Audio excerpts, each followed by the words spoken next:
dökülecek yere.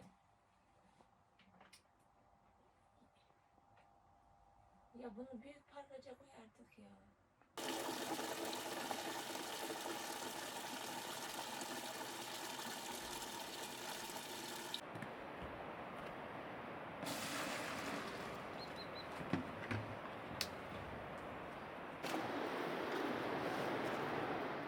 Sabah namazında burada başlar iş her zaman.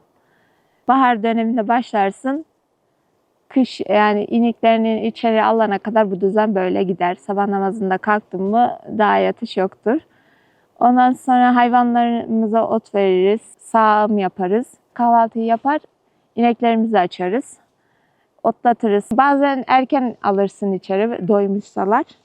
Bazen geç. Genelde 2, 3 gibi içeri alıyoruz. Sonra ağaçlar malum döküyor yapraklarını, sarardılar. Gazel deriz biz, gazel diye. Onları süpürüp içeri almak. Çünkü bunlar kışın yerler. Daha sonra işte zaten inekleri, hayvanları tekrar bir otlama, sağma ve akşam oluyor. Burada fazla gazel süpürme falan işi olmuyor da kış mahallesine indiğinizde asıl iş orada başlıyor.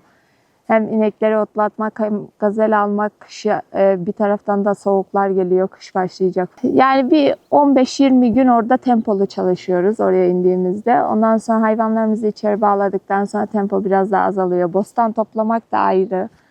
Otunu, işte mahsulünü falan. Aralık ortaları gibi rahata giriyor iş. O kadar yani öyle.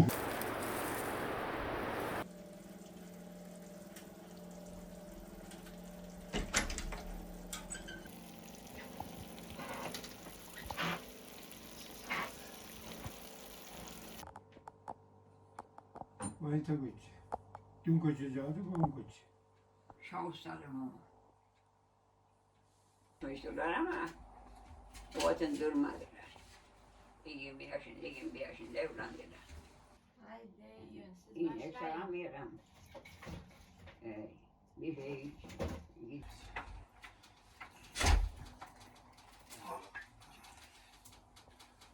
Abi, kalk.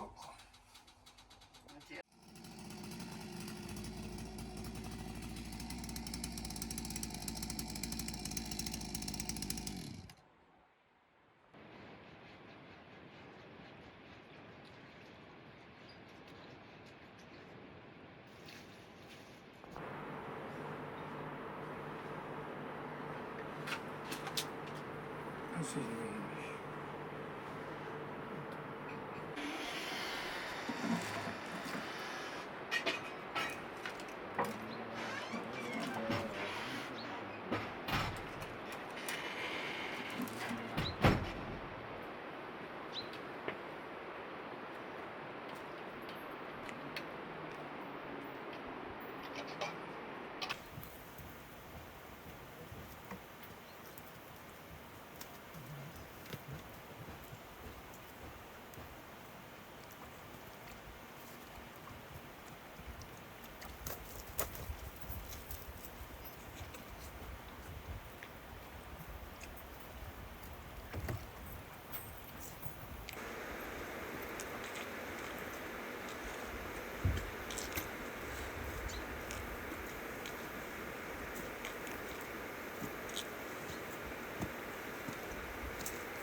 Benim şu an 11 parça oluyor.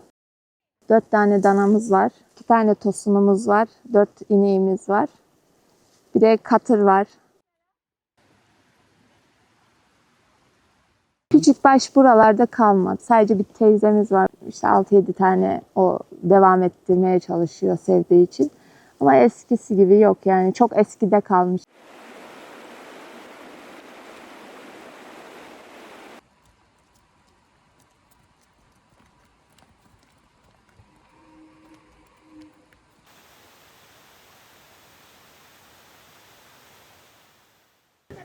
Hayvancılık çocukluğumuzdan beri içinde olduğumuz için seviyoruz elbette ama zor yanları çok. Zorlandığımızda artık bıraksak diye düşünüyoruz falan ama hemen de bırakamıyorsun. Bir alışkanlık var. Köyde yaşadığımız için hayvancılığı bırakmak biraz zor çünkü bir şeylerle uğraşman lazım. Sütün, yoğurdun doğalına alışmışız. Hazırına geçmek zor olacaktır elbet. Güzel ama zor.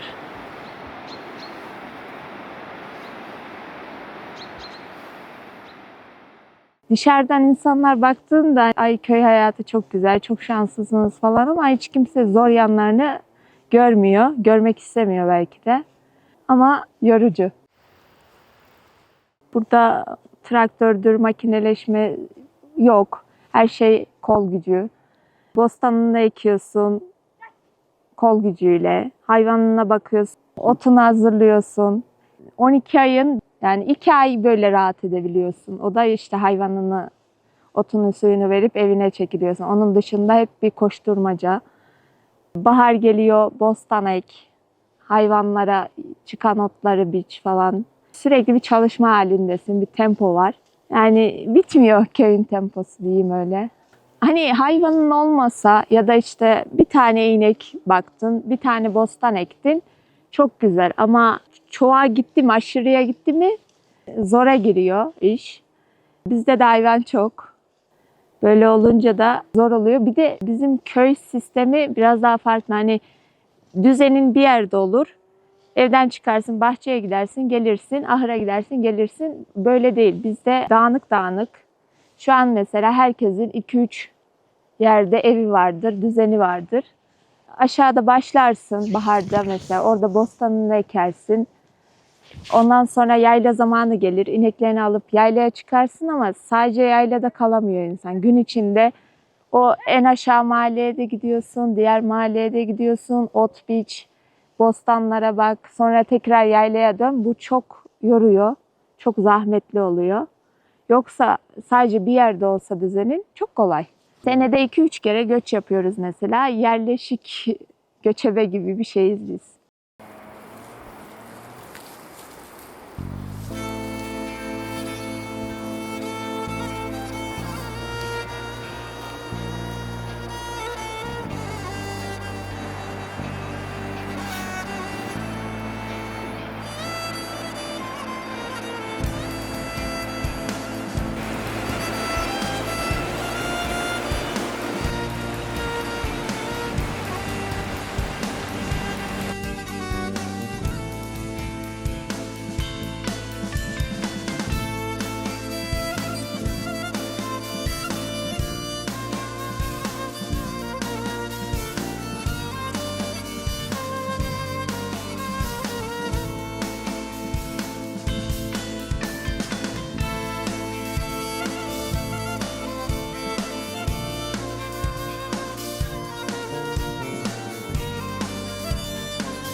74 yaşında yani.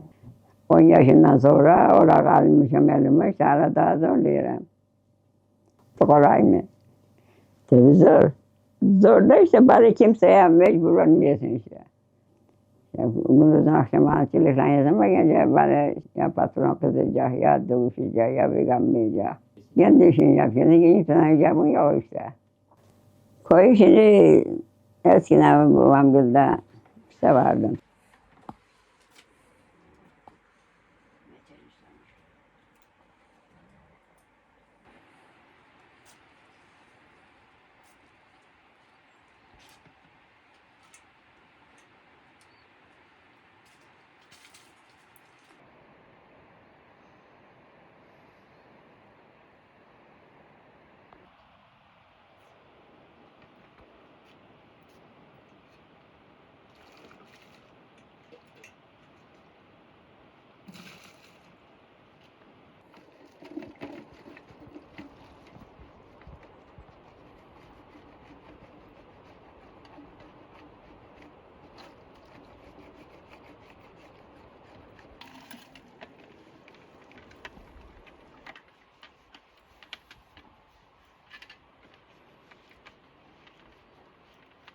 Belim ağrısını öyle geçer ki.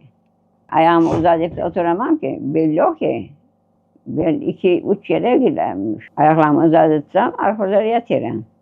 Hep ayağımı dizlemem böyledir. Artık belime dayak öyle otururum. Ne dedim, obası oturamıyorum.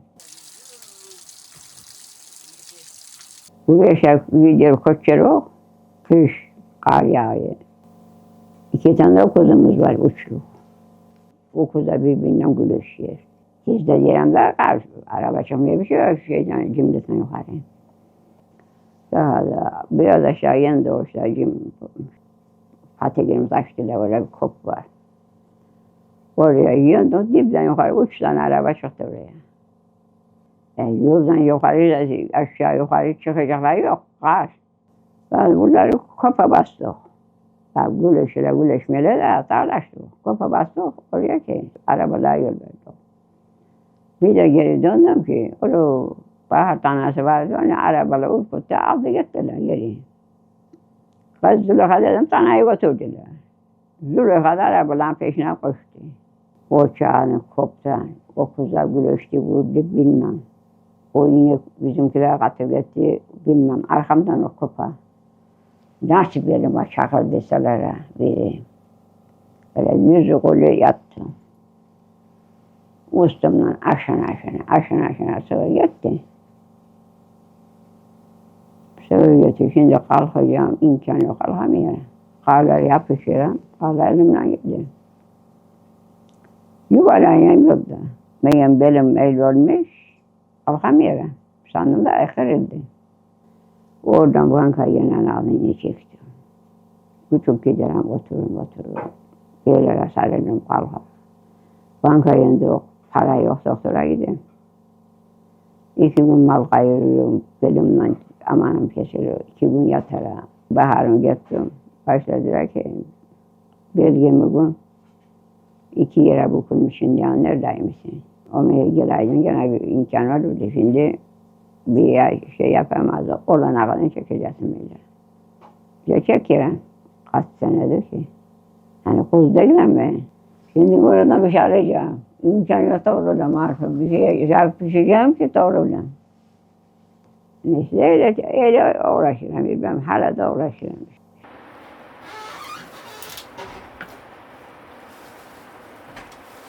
Beton çüresi çarptı. Şimdi bak. İnekler doğdu yazın. Karakaş'tan sonra doğmuşturlar o tanalar. Neyse telefon açtı ki, ana inek doğdu. Ben ona bakayım içeride. Aşağı mı gezeyim, bostanlara şeylere. Kaldım asılı. Dedim sen telaş etme, ben geleyim. Burada bir şey kurtardık.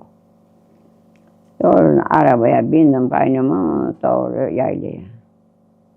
Bir de Cevuzay'ın çıkışlarına mı, diğer ilanına buraya geldim. O meydanı yayladaydım. İnekler öyle zaman geldi, 3 tanesi içeride. Kız sabahtan kayırıp, Ahonun kapısına 2 para su getirir. Getiremez ineklere. Arap'ı götürürüm. Her biri birine zorlar. Koşuyorum kendimden ki boynuzlarına ben sedefedere yüzdüm. Daha kararı koyarım bir yer tutam, ot atarım o kulağına. Ondan sonra orada egilde çabuk götürürüm. Bu elimle zaten ne kararı tutabilirim, burada kesiliyor. Ne bir şey, sadece sağ elim. O da kireçleme kolumdan, iğne her sene iğne yiyorum. Buradan iğne vuruyorum. Bu elimi kestim devreyle. Bu parmaklarım, bu yani bu çok düştü, şey oldu, bu düştü, diktiler. Buradan dikildi. Böyledir burada. Eğilmezler. Oynuyorlar da eğilmezler. Daha da oraları ne çektim, Allah'a kaydını hadi. Değnek sözesi gidemem. Bu oğlum ne melek dedi. Bir şeyim yok ya. Buradan aşağıya damala bükülmüş. Buraya kadar yerdiler Trabzon'da. Bu değneğe düşen buradan ağırır. Bunu alırım. Bu parmakla bu beyle girip bu zaten girmez. Bundan hiç değneğe basamam. Gene alırım bu elime.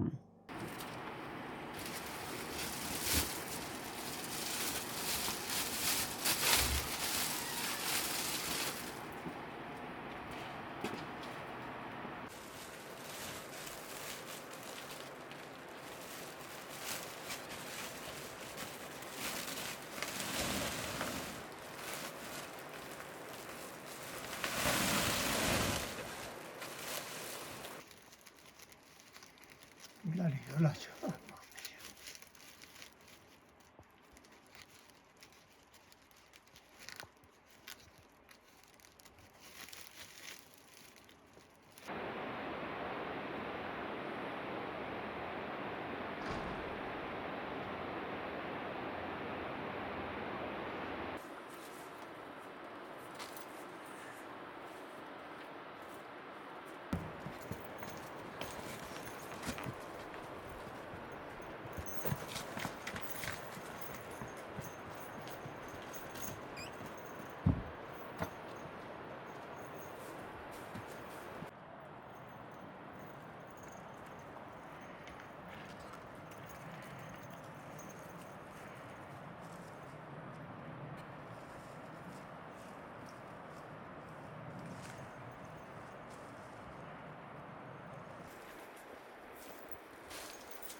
Buranın geniş bir yelpazesi var mahsul konusunda.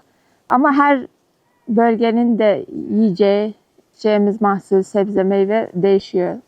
Aşağıda domates, salatalık, biber, patlıcan gibi mahsulleri daha çok ekiyoruz. Fasulye falan da ekiyoruz orada. Patates de oluyor ama hani orada ektiğiniz patates de baharda erken dönemde ektiğimiz için de yaz ortasında çıkarıp yemelik ekiyoruz. Fasulye de yine orada erken gelişiyor. Bir sonbahar fasulyesi ekilir. Onu da işte bir yaz ortasında falan ekilir orada sonbaharda toplamak için. Bu mahallelerde de genelde mezralarda fasulye, patates, daha çok bunlar, lahana. Bizde bir de kara lahana kültürü pek yoktur. Yani seven eker diyeyim ama beyaz lahana çok yaygın burada. Onun dışında ufak olarak nedir? Marul, sonra maydanoz, işte o tür şeyler. Kırmızı pancar, o tür şeyler ekilir, havuç falan. Yani geliştir. İsteğine bağlı biraz da, yani neyi ekmek istiyorsan. Son zamanlarda sadece patateslerde bir hastalık türemeye başladı. O da işte bazısında çıkıyor, bazılarında çıkmıyor. Her şey artık doğallığını kaybetmeye başladı. Buralarda çok fazla elma falan olur. Onlara bile artık böyle yanlarında böyle bir hastalık falan türemeye başlıyor. Ne bileyim, doğallığımızı kaybediyoruz böyle böyle. Yani telefon vericileri geldikten sonra bunlar daha çok artmaya başladı zaten.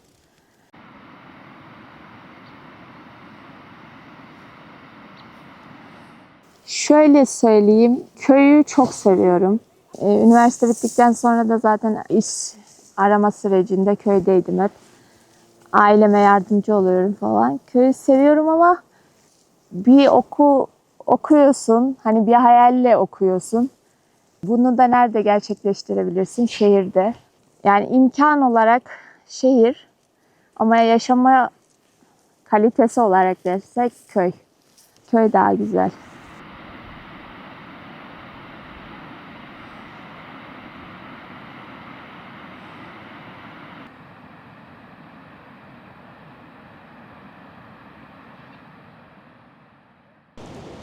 Korona çıkmasaydı işte o son 1,5 senem evde geçti zaten korona yüzünden. O 1,5 seneyi ben okulda olsaydım işte KPSS çalışacaktım, iş bakacaktım. Koronadan sonra köyde kalınca devamlı bir kalış oldu.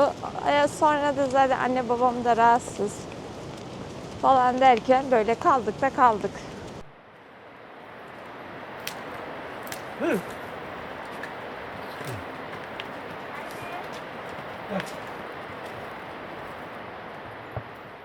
Gurbet mecburi olarak gidenler var.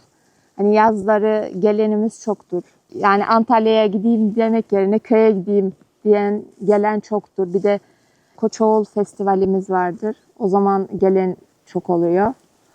Onun dışında gidip hiç gelmeyenler de var, yok değil. Çok az onlarda. Mesela hiç gelmemiş, nerede olduğunu bile bilmediğin çok eski de var. Yani şimdiki nesil biraz daha gelen. Onlar da hani nasıl diyeyim, 25-45 civarı yaşlarındaki insanlar hani geliyor. Daha çok böyle 20 yaş altındaki gençler artık köye gelmek istemiyorlar. Önceden mesela yukarılarda telefon çekmezdi, internet olmazdı. Gelmek istemiyorlar. Aman orada internet yok, canımız sıkılıyor falan gibisinden ama oysa doğal. Dışarıda istediğin gibi dolanabiliyorsun, gezebiliyorsun. Yani dışarısı çok daha zor. Buranın zorluğu da çok ama güzel yanları da var. Ama dışarısı ne bileyim, açıyorsun mesela televizyonu, yani yoldan geçerken kelle koltukta geziyor insanlar dışarıda. Hani nereden ne geleceğini bilemeyerek.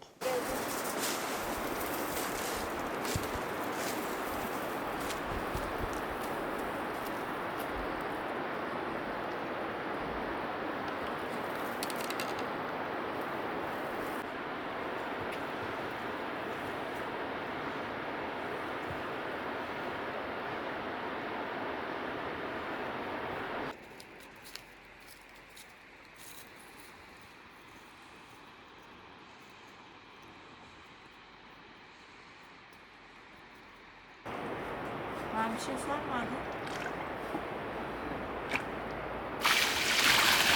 Telefon açıyor, sonra çay içer, hep beraber yer.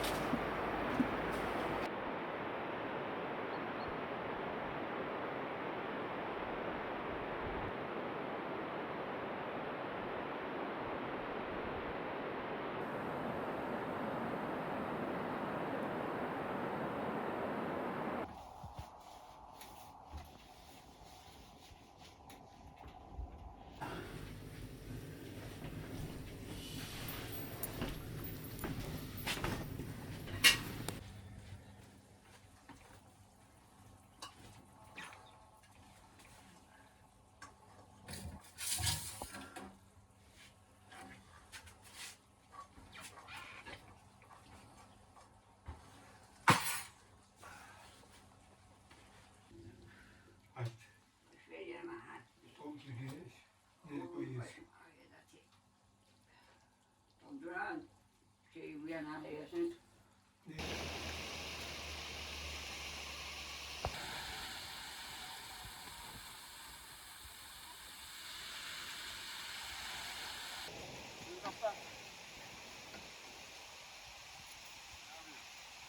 Haydi.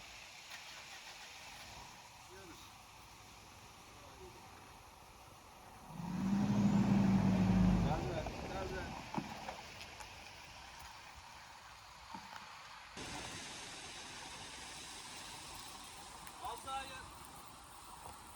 Tamam.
Havadan durur. Çurumaz. Çurursa da kendinden gelir.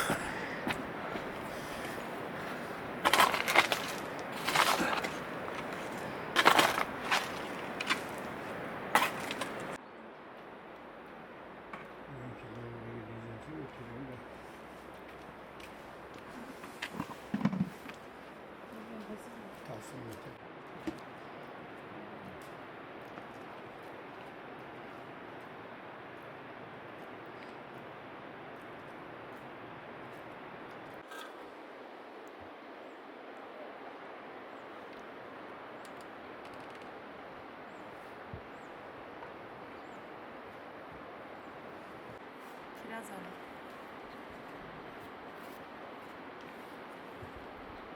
Geç kızım.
Yolculuk aşağı yukarı bir 2 saat sürecektir.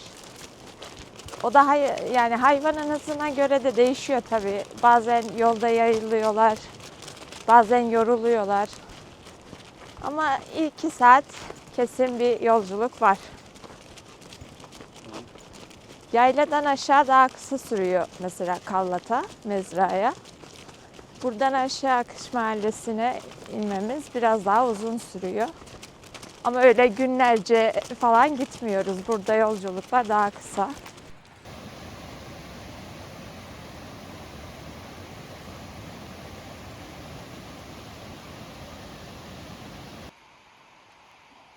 Aşağıya doğru dönünce yaya gidiyoruz.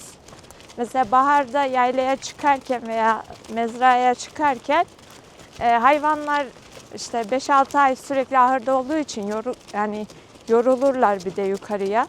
O yüzden arabayla daha çok tercih ediliyor. Bir de aşağı mahalleden yaylaya direkt çıkıyorsanız çok uzun bir yol. Bu yüzden de direkt herkes kamyonla çıkarıyor hayvanlarını. Ama aşağıya dönünce daha kısa mesafe oluyor. Bir de mezrada 1 ay kadar kaldığımız için yürüme daha çok tercih ediliyor.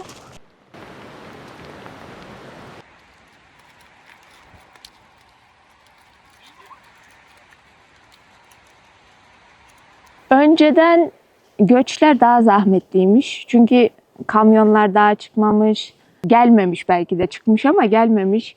Otunu biçtiğin yerde otunu yedirmek zorundasın. Bu yüzden işte oraya göçtün, otun bitti, buraya geliyorsun falan, dağınık. Şimdi her şey kolaylaştı o konuda.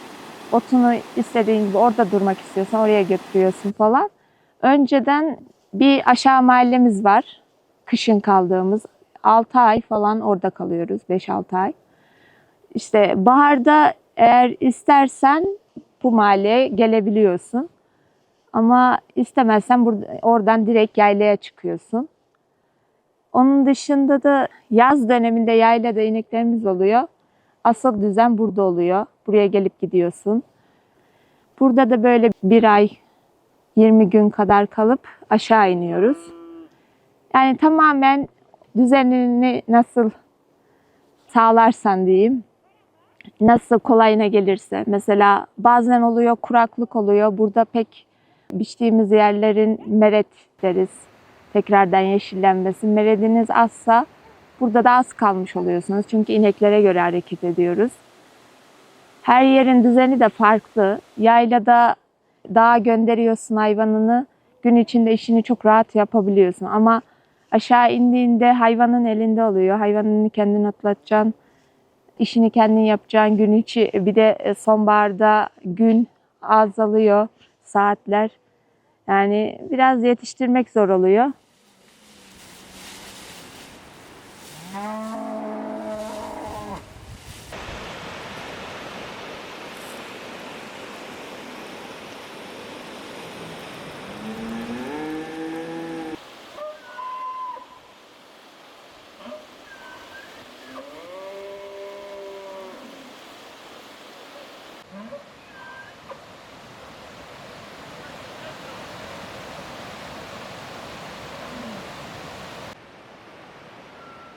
Aşağıda muhtemelen Mayıs sonu, Haziran.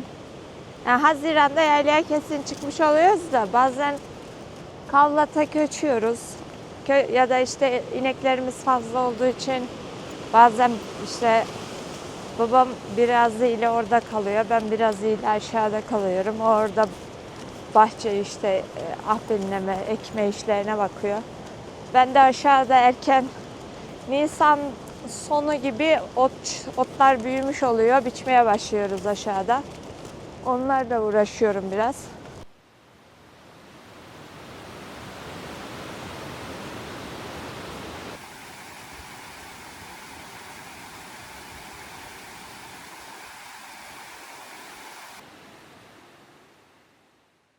Köyde yaşamanın en çok dışarı çıktığında rahat bir nefes alabilmek. Hani şehrin gürültüsünden. Burada da gürültü yok mu dersen var ama ne gürültüdür? İşte ya biri odun kırıyordur, kesiyordur, ya inek bağırıyordur, ya insanlar konuşuyordur. Havası temiz. Dışarı çıkıp bir bahçede oturabiliyorsun. Tabii çalışmaktan zaman kaldığında. En sevmediğim iş ot biçmekten nefret ederim. Ot işinden. Çünkü hani sürekli bir biç, topla, taşı. Yani taşımayı yine hayvanla, arabayla hallediyoruz da. Yaz dönemi çok yorucu geçiyor. Bir de dağınık olduğumuz için her yerde bir parça daha çok zorlanıyoruz. Yayla, mahalleler arası git gel. Haftada bir kere, 2 kere, eğer gidebilirsen 2 kere ya da bir kere aşağı mahalleye muhakkak gidiyoruz. Kışın kaldığımız yere. Bostanlarımız oluyor, onları suluyoruz. Geri dönüyoruz.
Koştum Allah'ın izniyle de.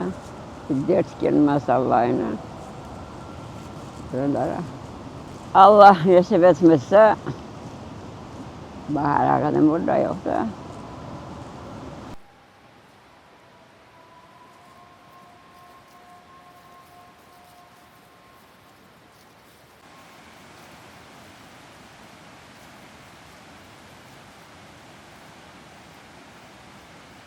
Oğlum dedin ya, şimdi oradan koptuk yukarıdan diyeyim ki bir daha nasip miyim?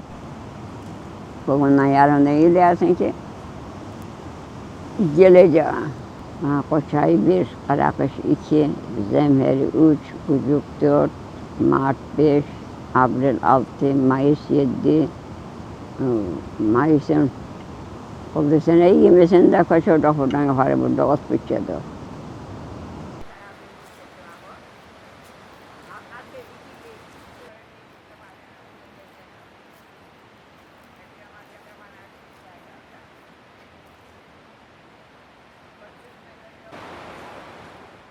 Buraya kar pek konmuyor ki. Kış yat piyasa kar yağıyor. Kaç senedir kış görmüyordu da bir 10 sene yağdı bir 15 gün hafta ceryanları buzdan yağdı. Koçayını bilmem yarılarımı yiyeydi. Ağaçlarını bütün buğday ve kırdı. Yapraklarını toplamıştılar.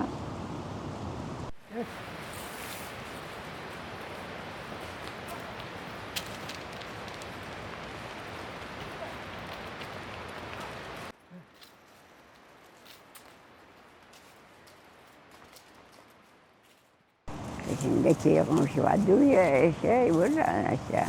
Şu çocuklar yok, anne dedi, dedesime. Hep burada. İşte bilmem. Şu çocuklar herkesin gurbette işte, nene dedi de işte mal saklıyor, ne meylanı saklayacak.